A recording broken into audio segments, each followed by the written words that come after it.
quarterback carousel. Everyone wants to figure out these starting quarterbacks. They're moving all over the place, but there's been a really intriguing market for young quarterbacks, guys who are big recruits coming out, maybe, the faded 5-star, we like to call them. And great example on that is Air Noland, who has made his decision, as he announced yesterday, that he's transferring to South Carolina. Former top 60 recruit, was at Ohio State this last season, was extremely highly sought after coming out, over a year ago out of the Atlanta area, was the number 7 quarterback in the country. Of course, we understand Ohio State's situation over there. Will Howard started this year. Julian Sayin as the backup quarterback, another highly touted guy coming out of high school. But with Air Noland here deciding to go to South Carolina, he's saying, look, I understand LaNorris Sellers is the man right now. South Carolina has some great momentum this season. Obviously, new offensive coordinator there with Mike Shula taking over the play calling duties. He was on staff this year, so you shouldn't have too much change offensively.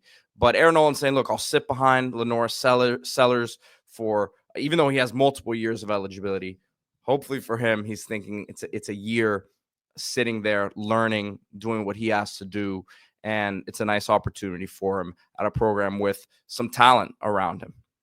Yeah, he goes to South Carolina. LaNorris Sellers, someone who developed quite a bit from last year to this year.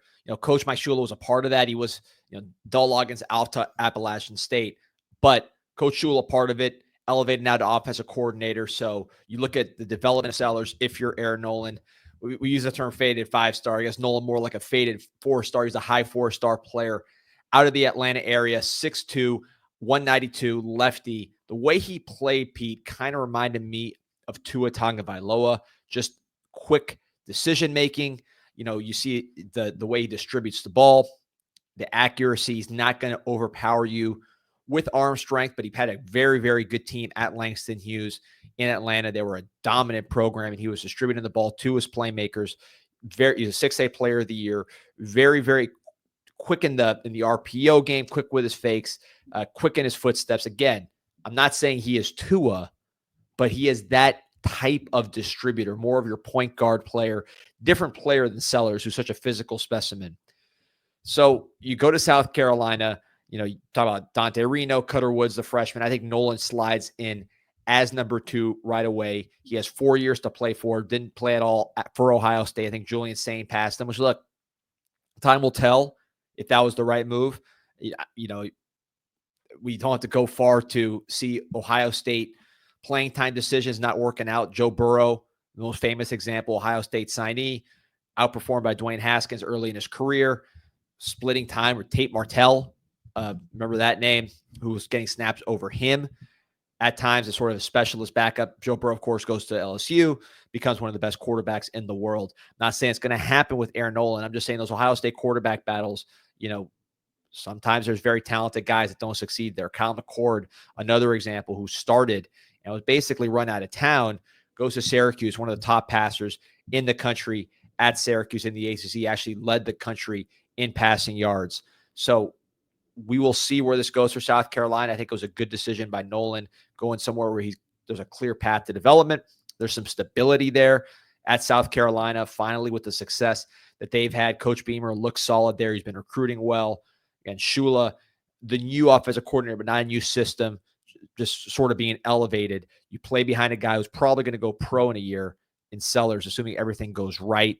I think it makes a lot of sense. And that's what I was going to ask you. It's an interesting situation because Sellers was a redshirt freshman this year, multiple years of eligibility. We see how important in today's day and age the reps at the college level for a quarterback in their development.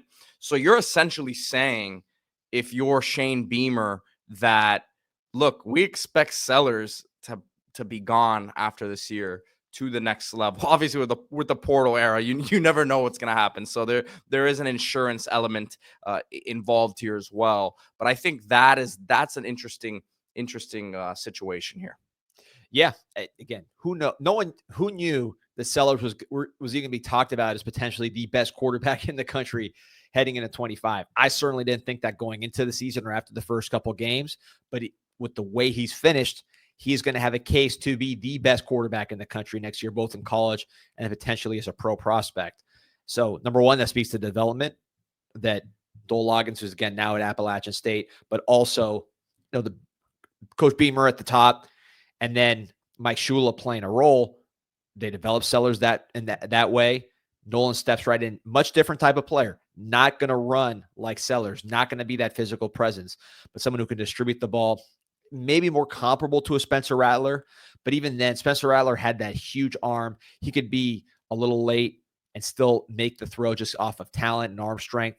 I think Noland's the kind of guy, he's like Tua. He's got to be on time, but he's often on time. He plays with great timing, and he's urgent in his drops. He's urgent in his play fakes. He gets rid of it quick and throws an accurate ball with a lot of anticipation. So yeah, maybe it's just the lefty factor that's distorting me. But when you go back and watch his highlights, which is all we really have to go off because he didn't play at Ohio State, that's the kind of player you see.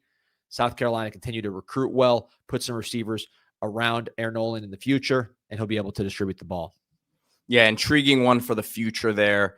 Definitely going to be tracking that situation with him and Sellers there. So, and by the way, first name Prentice, if they're at, yes. Not Air's just a nickname. So South Carolina fans, Prentice Noland, but they call him Air.